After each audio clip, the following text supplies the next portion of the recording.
অনেকজনের রিকোয়েস্ট ছিল আমি পোহাটা কিভাবে বানাই। আমি বলেছিলাম আমার মতো করে বানাই। প্রথমে তেলের মধ্যে একটা করে গোটা গরম মশলা, দারচিনি, লবঙ্গ, এলাচ, তারপর একটু জিরে, তেজপাতা দিয়েছিলাম, তার মধ্যে বাদাম। আরও ড্রাই ফ্রুট খাই, তো যেদিন পোহা বানাই ড্রাই ফ্রুটগুলো এর মধ্যে দিয়ে দিই। আমন্ড থাকে আর কাজু থাকে। তো এরপর পেঁয়াজ, ক্যাপসিকাম আর লঙ্কা কুচি, আর বাড়িতে গাজর ছিল, গাজরও কুচি দিয়েছিলাম। একটা হেলদিও হয়ে গেল। আর আমি জানি কেউ আদা রসুন বাটা দাও না, কিন্তু আমার ফ্রিজে ছিল বাটা আদা রসুন। আমি এটা দিই 1 চামচ, যাতে টেস্টটা আরও ভালো হয়। তোমরা একটু দিয়ে দেখো। তারপর ভিজানো চিড়েটা দিয়ে দিলাম। এরপর দিয়ে দেব এক এক করে হলুদ, কাশ্মীরি লঙ্কার গুঁড়ো, লবণ স্বাদ মতো, আর মিষ্টি স্বাদ মতো।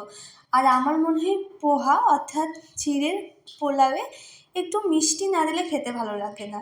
তাই আমি একটু মিষ্টিটা দিই, খুব মিষ্টি নয়, স্বাদ মতো মিষ্টি, স্বাদ মতো নুন, হলুদ আর কাশ্মীরি লঙ্কার গুঁড়ো, 1 ফোঁটা কাশ্মীরি লঙ্কার গুঁড়ো, আর একটু জিরে গুঁড়ো দিয়ে দিই, একদম সামান্য, খুব বেশি নয়। তারপর সেটাকে ভালো করে একদম ফ্রাই করে নিই, একদম পুরো মশলাটা যাতে চিড়ের মধ্যে পুরোটা মেল্ট হয়ে যায় ভালোভাবে। এটা মাখিয়ে নিই, একটু জল দিয়ে নিই।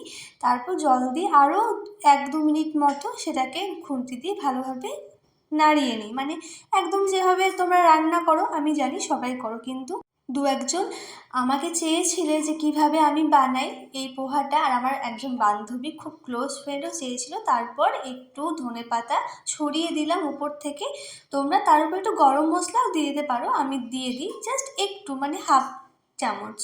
এবার আমি আর একটু ভালোভাবে নাড়িয়ে, মানে পুরোটা মিশিয়ে ধনেপাতা আর গরম মশলাটা, তারপর আমি ঢাকা দিয়ে গ্যাসের ফ্লেমটা অফ করে দিই। হয়ে গেল আমার টেস্টি টেস্টি পোহা ব্রেকফাস্ট।